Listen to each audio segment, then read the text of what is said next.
शिक्षा मंत्रालय ने किया है उच्च स्तरीय समिति का गठन। परीक्षाओं की पारदर्शिता के लिए समिति गठित कर दी गई है। पूर्व इसरो चीफ डॉक्टर के राधाकृष्णन समिति के अध्यक्ष बनाए गए हैं। इस बीच एनटीए की संरचना और कार्य प्रणाली पर सिफारिशें करेगी ये समिति परीक्षा प्रक्रिया के तंत्र में सुधार की सिफारिश करेगी।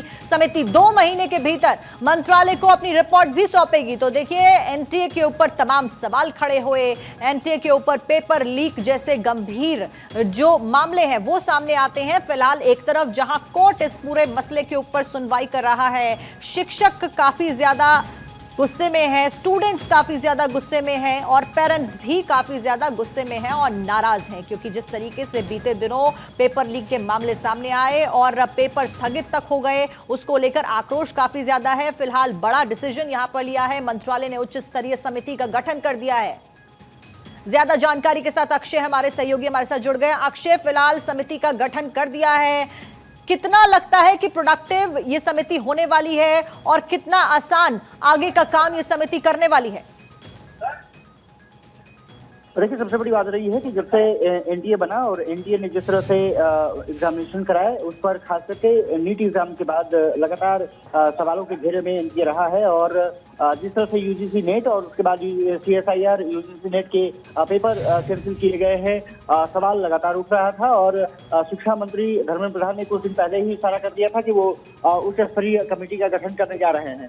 सबसे बड़ी बात ये रही है कि एनडीए में सुधार की बात कही गई है कि किस तरह से सुधार किया जा सकता है। उच्च स्तरीय जो कमेटी गठित की गई है उसमें तमाम एक्सपर्ट को शामिल किया गया है। के राधाकृष्णन को चेयरमैन बनाया गया है, जो इसरो के पूर्व चेयरमैन रहे हैं और आईआईटी कानपुर से भी उनका संबंध रहा है, उनको चेयरमैन बनाया गया है। इसके अलावा जो मेंबर हैं, 5 मेंबर बनाए गए हैं और साथ ही साथ जो गोविंद जायसवाल है, ज्वाइंट सेक्रेटरी हैं एजुकेशन डिपार्टमेंट के, उनको भी मेंबर सेक्रेटरी के रूप में शामिल किया गया है।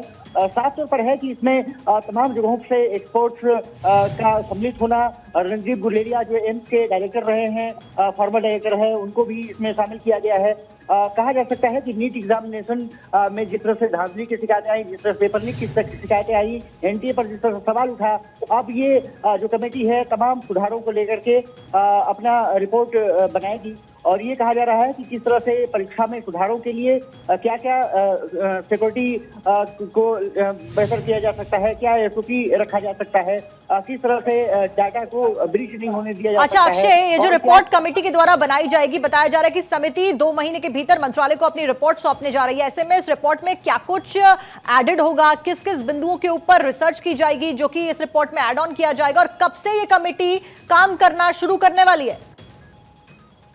देखिए, कमेटी का गठन कर दिया गया है, तो अब ये माना जाना चाहिए कि 1-2 दिन में शिक्षा मंत्रालय से ये कमेटी चेयरमैन राधाकृष्णन के नेतृत्व में मिल सकती है और उसके बाद 2 महीने के अंदर इसको रिपोर्ट को हमें सबमिट करना होगा। खास बात ये रही है कि एनडीए में तमाम बदलाव की इसमें सिफारिश की जा सकती है, जिसमें कि डाटा किस तरह से बेहतर सुरक्षित रखा जा सकता है, कि कई सुधार उसमें कहा जा रहा है कि होगा। ढांचागत जो सुविधाएं हैं उसको बेहतर करने पर कवायद की जा सकती है। इसके अलावा सिक्योरिटी प्रोटोकॉल्स जो एसओपी रहेगी उसको बेहतर करने की बात इसमें सुधारों में दिया जाएगा। और इसके अलावा जो नेशनल टेस्टिंग एजेंसी जो एनटीए रही है उसकी फंक्शनिंग पर भी तमाम सवाल उठे हैं, उसमें भी तमाम बदलावों को सुधार के लिए किया जा सकता है।